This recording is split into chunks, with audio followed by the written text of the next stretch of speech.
Hola hermanos, bienvenidos de nuevo a un estudio bíblico a través de esta plataforma de YouTube, dando gracias al Señor porque podemos grabar estos videos y podemos así llevar la palabra del Señor a vuestros hogares.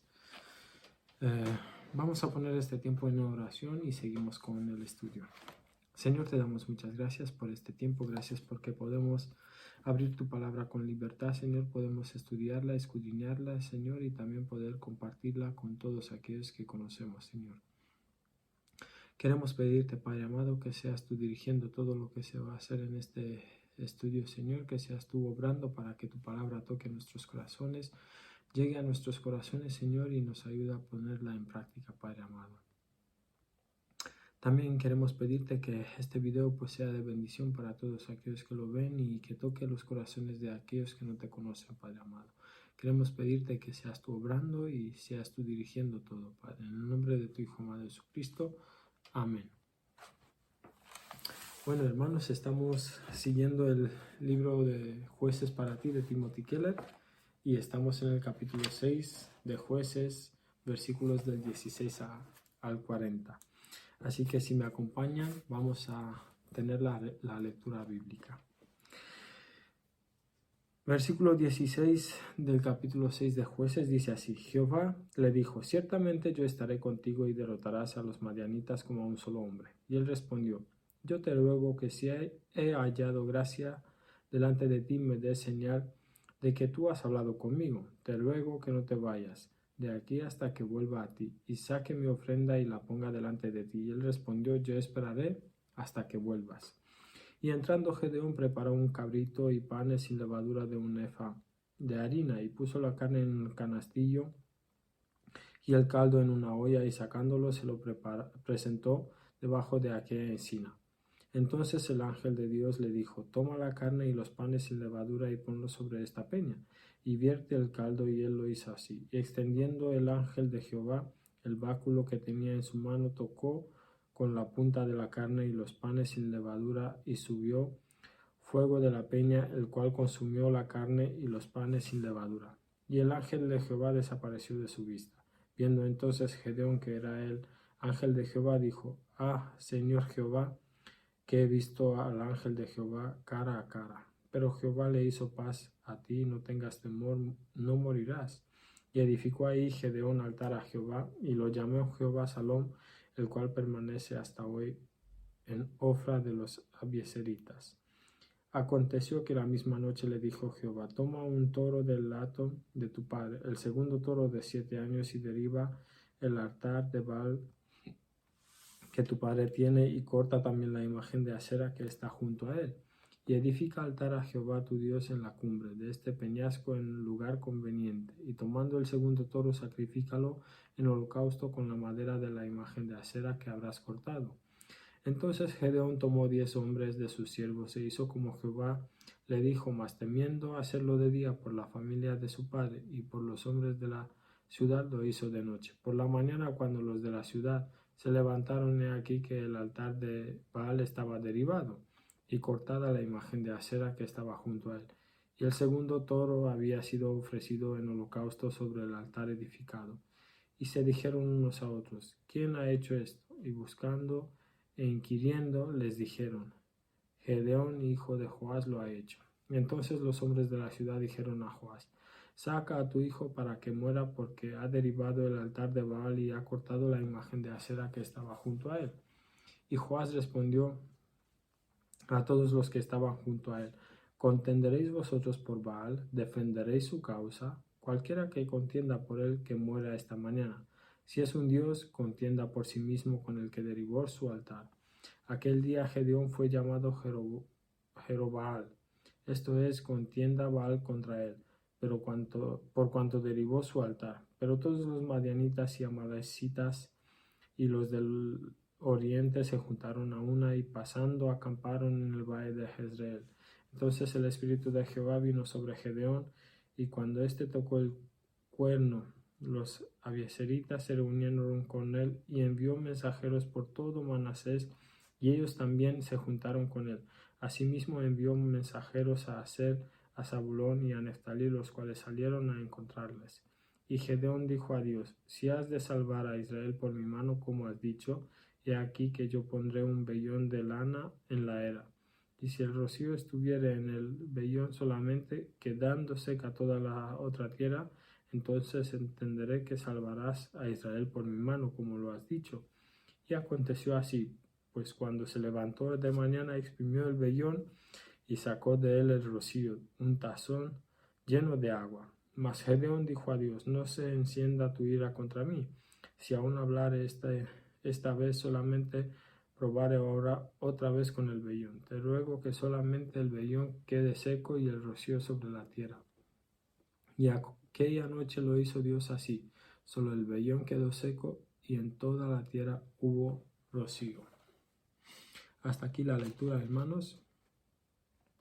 Como hemos visto la semana pasada, en los versículos anteriores al 16, pues vemos que a Gedeón se le aparece el ángel de Jehová, ¿no?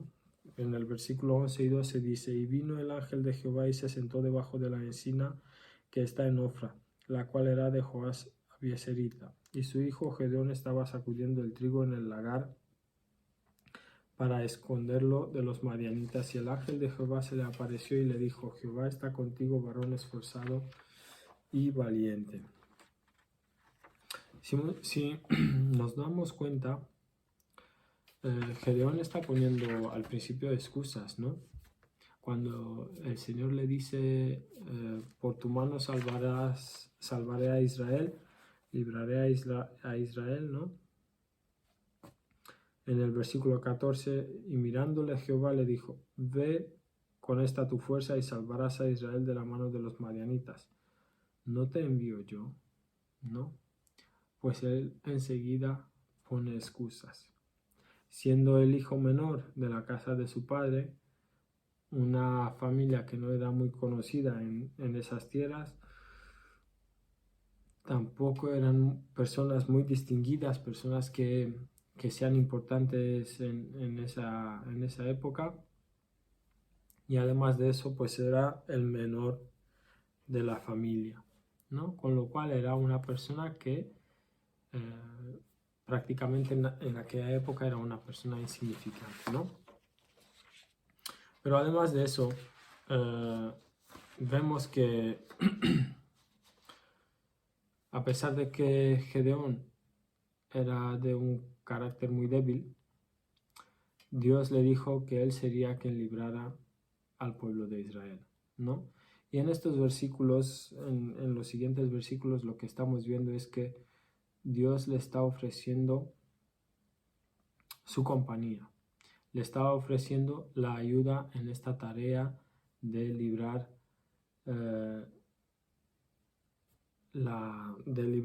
al pueblo de Israel, ¿no?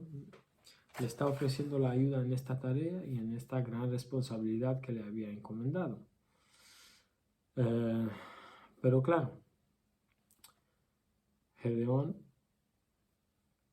estaba pidiendo pruebas para asegurarse de que el que estaba hablando con él realmente era Dios, ¿no? Y se convenció de ello cuando la ofrenda pues fue quemada, como dice en el versículo 21, ¿no? Y extendió el ángel de Jehová el báculo que tenía en su mano, tocó con la punta la carne y los panes sin levadura, y subió fuego de la peña, el cual consumió la carne y los panes sin levadura, y el ángel de Jehová desapareció de su vista. No me puedo ni imaginar la sorpresa de Gedeón al estar cara a cara con el ángel de Jehová y de repente que desaparezca, ¿no?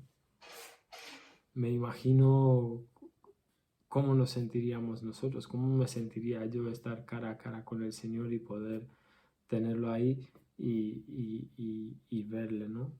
Pues si miramos los siguientes versículos desde el 22 en adelante, vemos que Gedeón incluso llegó a pensar que había muerto, ¿no? Pensó que había muerto. Por eso Dios le está de alguna manera preparando para lo que lo que sigue, ¿no? Y además de eso, pues le está dando esa fuerza, esa fortaleza que necesitaba para poder cumplir con esta tarea, ¿no? Dice en el 22, viendo entonces Gedeón que era el ángel de Jehová, dijo, ah, Señor Jehová, que he visto al ángel de Jehová cara a cara, ¿no? Y Jehová, para fortalecerle, para tranquilizarle, para calmarle, le dice, pasa a ti, no tengas temor, no morirás, ¿no? Y es curioso porque aun siendo una persona insignificante, aun siendo el menor de la casa de sus padres, que en aquella época el menor no tenía tanta importancia, pues Dios le quiere usar para librar a su pueblo de la mano de los madianitas, ¿no? Así que lo que estamos viendo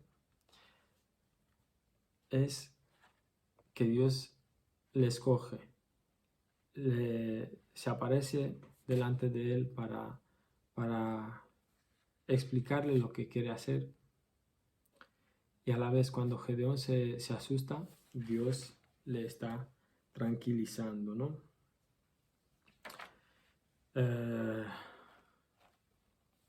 Se habrá quedado con una cara de sorpresa impresionante al ver que realmente estaba viendo a Dios, ¿no? Evidentemente, pues, Gedeón se sentía agradecido digamos, por la oportunidad que se le había brindado, ¿no?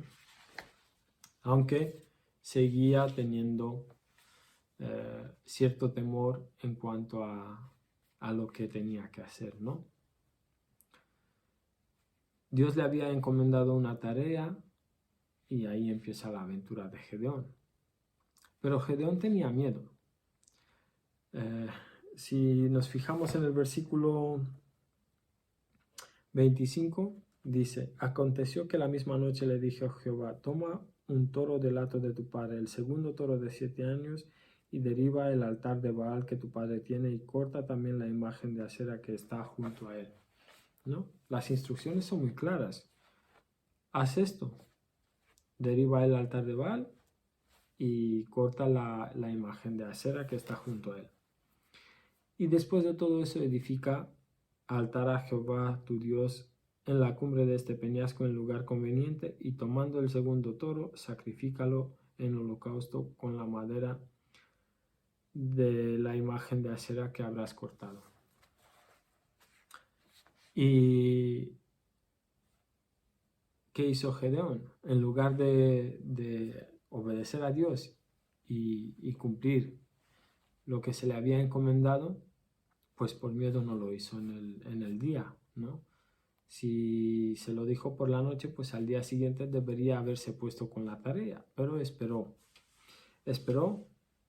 hasta la noche, hasta que todos se hubieran ido a dormir, para que nadie le viera que cumpliera esa tarea de Dios.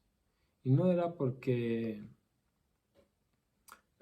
se escondía del trabajo que tenía que hacer, sino porque tenía miedo de lo que le podría haber pasado si la familia de su padre y los que vivían en el pueblo se hubieran enterado o lo hubieran visto derribar el altar de Baal y cortar la imagen de Asera, ¿no? Como hemos dicho, tenía miedo y aprovechó la oscuridad de la noche para hacerlo, ocultándose de todos los demás. Pero aún así se habían enterado de quién había hecho esas cosas, ¿no? Y evidentemente quería matarle a Gedeón, pero vemos como Dios le libra, ¿no? A través de su padre, libra a Gedeón de todo esto. Lo que podemos ver es que el altar que Gedeón estaba derribando era el altar que pertenecía a su propio padre, el altar que su padre construyó para adorar a Baal y adorar a Asera. Podemos entender de eso que ellos estaban, el pueblo de Israel estaba adorando a Dios de una manera formal, no una manera, digamos, como por obligación, como para cumplir con ese deber de adorar a Dios. Pero realmente sus vidas giraban alrededor de todos los ídolos que tenían en aquella época. Y para meditar sobre ello, ¿no? ¿En torno a quién gira tu vida? ¿Cómo adoras a Dios? ¿Lo adoramos solamente formalmente o lo adoramos realmente porque consideramos que Él es nuestro Dios, porque creemos que Él es nuestro Dios, porque creemos que Él nos ha salvado por su amor y por su gracia, ¿no? Si nos fijamos, el pueblo de Israel había combinado la adoración de Dios con los ídolos. Es decir, que ellos adoraban a Dios y a los ídolos al mismo tiempo. Compartían eso, ¿no?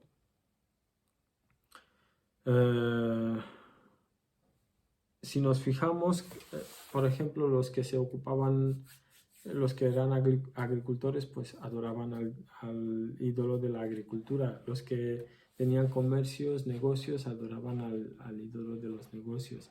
Y así con todos los demás ídolos. Para citar así a un escritor de un libro que se llama El mensaje de jueces, Miguel Wilcock dice: los dioses no han cambiado porque la naturaleza humana no ha cambiado, y estos son los dioses que la humanidad con regularidad recrea para sí misma. ¿Qué quiere? Si su deseo es modesto, seguridad, comodidad y placer razonable, y si es ambicioso, poder, riqueza y autoindulgencia desenfrenada, en cada época existen fuerzas trabajando que prometen cumplir nuestros deseos, ya sean programas políticos, teorías económicas, opciones de carreras, filosofías, opciones de estilos de vida, programas de entretenimiento, teniendo todo unas características en común. Prometen que pueden hacer mejores nuestras vidas de lo que nosotros mismos podemos. Sin embargo, al mismo tiempo dan la apariencia de ser susceptibles a que los manipulemos de tal manera que podamos obtener lo que queramos sin perder nuestra independencia. Aquí está el enemigo entre nosotros. Decimos que adoramos al Señor, pero el mundo ha entrado poco a poco en nuestro corazón y lo controla. Y eso es así, hermanos. Hacemos lo mismo que estaban haciendo el pueblo de Israel en aquella época. Adoramos a Dios en muchas ocasiones formalmente, pero nuestras vidas giran en torno a los ídolos. Ídolos que hoy en día puede ser el dinero, pueden ser las redes sociales, el famoso TikTok, los programas de televisión como Cuéntame, Sálvame y muchos otros que hay de cosas así. Y muchas cosas así. Puede ser incluso el estar a la moda, el ir de compras, aunque ahora pues no es tan de moda porque no se puede salir, ¿no? Pero tenemos muchos ídolos en nuestras vidas, muchas cosas que le quitan el lugar a Dios. Cuando Dios debería ser lo más importante en nuestra vida, cuando Dios debería ocupar cada área de nuestra vida, pues hay pequeñas cosas que van sustituyendo a Dios de esas áreas, ¿no? Entonces, aunque podemos pensar que lo que estaba haciendo el pueblo de Israel no tiene nada que ver con nosotros, si analizamos bien la situación, en muchas ocasiones nuestra vida gira en torno a los ídolos y no está enfocada totalmente en Dios, ¿no? Si nos damos cuenta en estos versículos que hemos visto, cuando el pueblo se enteró, pues como decía antes, quería matarle, pero Dios lo libró a Gedeón de la muerte, ¿no? Y podemos entender que Dios nos puede salvar de cualquier situación. Podemos entender que Dios nos puede ayudar en una situación muy complicada. Pero Dios nos podría sacar de un apuro, evidentemente, en cualquier momento, ¿no? Pero si nuestra vida gira en torno a los ídolos, Dios no nos va a sacar de ese apuro, porque no estamos entregados completamente a Dios. No le entregamos a Él todo lo que a nosotros nos afecta o nos hace daño, ¿no? Primero lo que tenemos que hacer es lo mismo que ha hecho Gedeón: destruir estos altares de los ídolos, destruir estos altares que quitan esa adoración que debemos darle a Dios, ¿no? Quitar esos ídolos de nuestras vidas que quitan el lugar que Dios debería ocupar en nuestras vidas, ¿no? Como dije antes, puede ser el dinero, puede ser el trabajo, puede ser las redes sociales, puede ser cualquier cosa que le quite importancia a Dios, que le quite el lugar que Dios se merece en nuestras vidas, ¿no?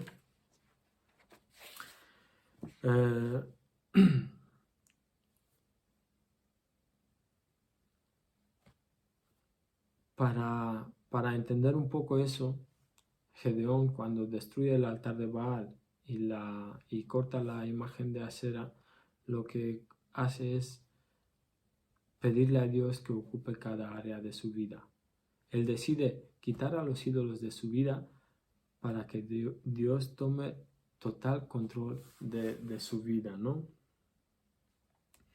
Así que Dios es el Señor de cada área de su vida, y de la misma manera Dios debería ser el Señor de cada área de nuestra vida.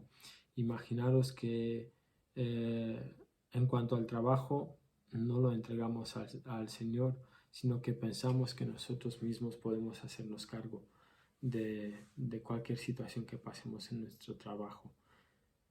Realmente lo que estamos haciendo es dejar de lado a Dios y actuar nosotros por nuestros propios medios, ¿no?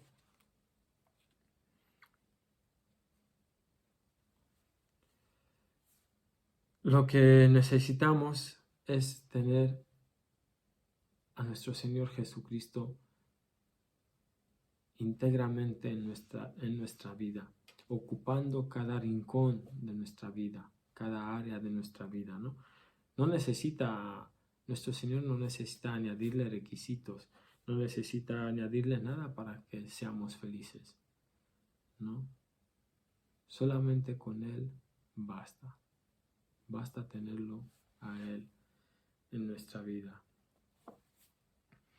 Pero vemos, hermanos, que a pesar de todo, cuando el Señor le demostró que Él estaba con él, que le libraba de estas situaciones tan difíciles, hubo un momento cuando el Espíritu de Jehová vino sobre Gedeón, ¿no? Dice en el versículo 34, entonces el Espíritu de Jehová vino sobre Gedeón, y cuando éste tocó el cuerno, los abiezeritas se reunieron con él, ¿no? Cuando habla de tocar el cuerno, quiere decir, cuando suena el cuerno, quiere decir que es señal de guerra, ¿no? Es señal de que va a haber una guerra y que hay que prepararse para ello, ¿no? Pero aún así, aunque el Señor le había dicho a Gedeón que por su mano librará al pueblo de Israel, Gedeón seguía dudando. Y como vemos, Dios tenía que dominar ese temor de Gedeón, tenía que dominar ese miedo que Gedeón tenía en cuanto a lo que Dios le había encomendado, ¿no? Y lo que Gedeón necesitaba era tener valentía y fe, y eso solo se lo podría dar Dios, ¿no? Y para que Gedeón entendiera las cosas, Dios tenía que afirmar la debilidad de su carácter, ¿no?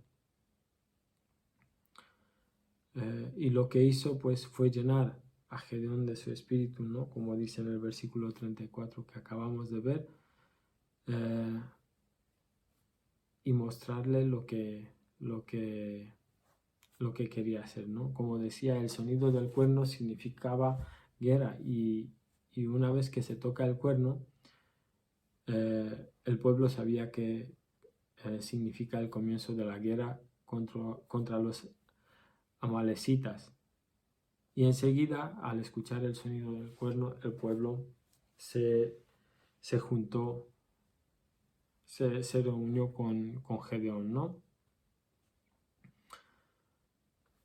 Pero como hemos visto, Gedeón empezó a dudar, ¿no? Si miramos del 36 al 38, pues Gedeón está poniendo a prueba a Dios para afirmar y confirmar que lo que Dios le había dicho era cierto, ¿no? Y dice, y Gedeón dijo a Dios, si has de salvar a Israel por mi mano, ¿cómo has dicho? He aquí que yo pondré un vellón de lana entre la era, de lana en la era, y el rocío estuviera en el vellón solamente, quedando seca toda la otra tierra, entonces entenderé que salvarás a Israel por mi mano, como lo has dicho. Y aconteció así, pues cuando se levantó de mañana, exprimió el vellón y sacó de él el rocío, un tazón lleno de agua.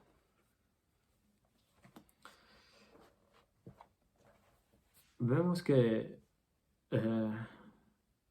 Gedeón estaba dudando y Dios le está confirmando que está con él, ¿no? Vemos cómo le está diciendo y reafirmando que su palabra era de verdad, y que él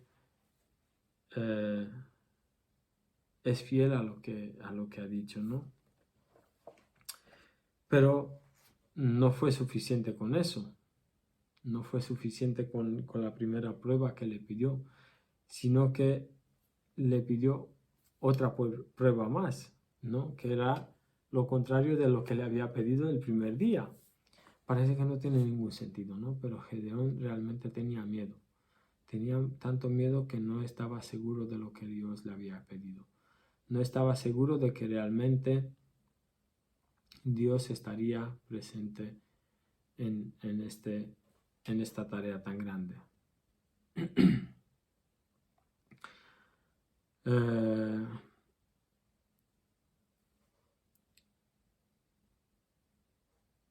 Gedeón le está pidiendo una prueba doble al Señor, ¿no?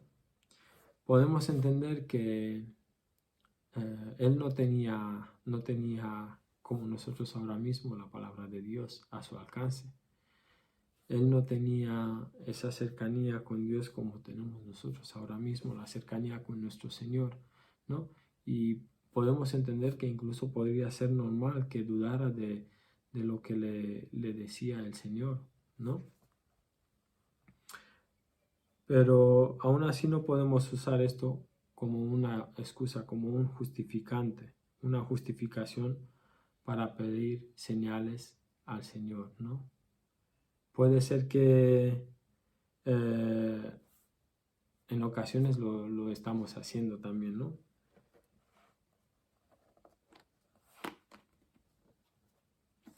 Gedeón no le estaba pidiendo señales a Dios, señales pequeñas para demostrar que era cierto lo que estaba diciendo. Lo que le estaba pidiendo realmente era una revelación sobrenatural de Dios para que le mostrara quién realmente es Dios, ¿no? para que Gedeón podría entender realmente si Dios era verdadero, pues tenía que tener una prueba, ¿no? Si nos vamos a Hebreos capítulo 1, versículos 1 y 2,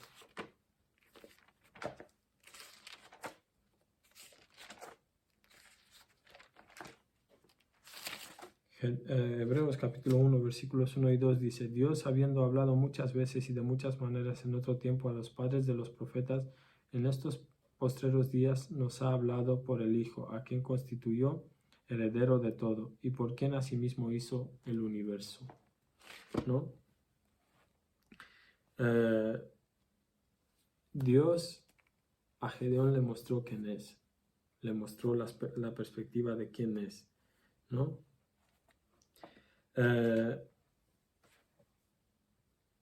Nosotros en nuestra vida, cuando tomamos decisiones, acudimos al Señor, ¿no? Cuando queremos tomar una decisión en cuanto al trabajo, en cuanto a dónde debemos ir a vivir, en cuanto con quién debemos casarnos, en cuanto a muchas cosas, ¿no? Acudimos al Señor, le pedimos que nos guíe, ¿no? Y esperamos una señal, esperamos que Él nos dé una respuesta a lo que le estamos pidiendo, ¿no?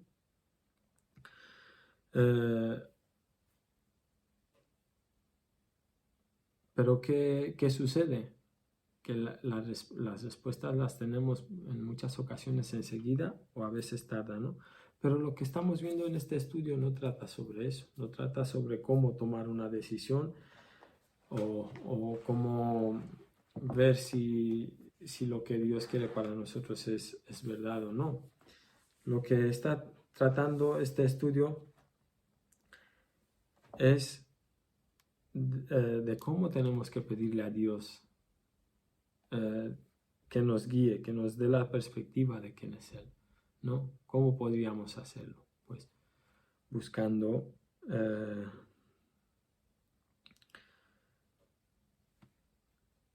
a nuestro Señor Jesucristo, ¿no? Si nos damos cuenta, como decía antes, Gedeón no tenía la Biblia, no conocía al Señor Jesucristo, no sabía cuál era el plan de Dios para cada uno de nosotros. Pero nosotros tenemos esa ventaja, tenemos la palabra de Dios, sabemos lo que el Señor ha hecho por nosotros y somos conscientes de que el Señor nos ha estado ayudando y guiando en todo momento. Así que esa ventaja la tenemos que poner en práctica y eso es lo que está diciendo en Hebreos capítulo 1, versículos 1 y 2. Lo que Gedeón realmente solicitaba a través de esas dos pruebas era que el Señor le fortalezca su fe. Tenía miedo, no estaba seguro de lo que Dios quería hacer con él, ¿no? Cuando nosotros hacemos la misma petición, Dios nos muestra en su gracia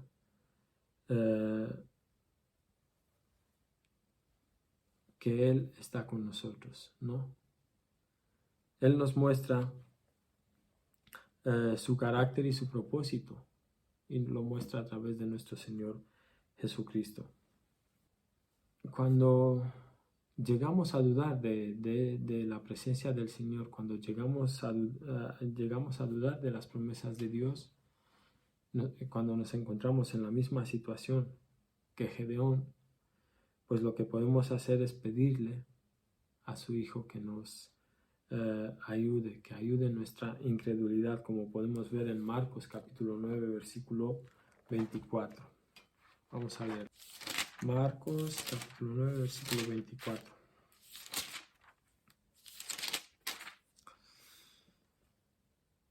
Dice lo siguiente: e inmediatamente el padre del muchacho clamó y dijo: creo, ayuda mi incredulidad, ¿no? Y eso es lo que Gedeón necesitaba creer y necesitaba que Dios le ayude para que él pueda creer. Y Dios lo hizo, le demostró que puede confiar en Él, le demostró que Él está con él en todo momento y es fiel a sus promesas. Le demostró que lo que Dios dice lo cumple, ¿no? Y hará lo mismo para nosotros, hermanos. Hará lo mismo con cada uno de nosotros. Así que, para terminar, quería dejarles una pregunta. ¿Cuáles son esos falsos dioses? ¿Cuáles son esos falsos dioses que le están exigiendo que los adoren a ellos y no al verdadero y único Dios? Así que, hermanos, meditemos sobre ello y quitemos esos ídolos de nuestras vidas. Que el Señor les bendiga. Amén.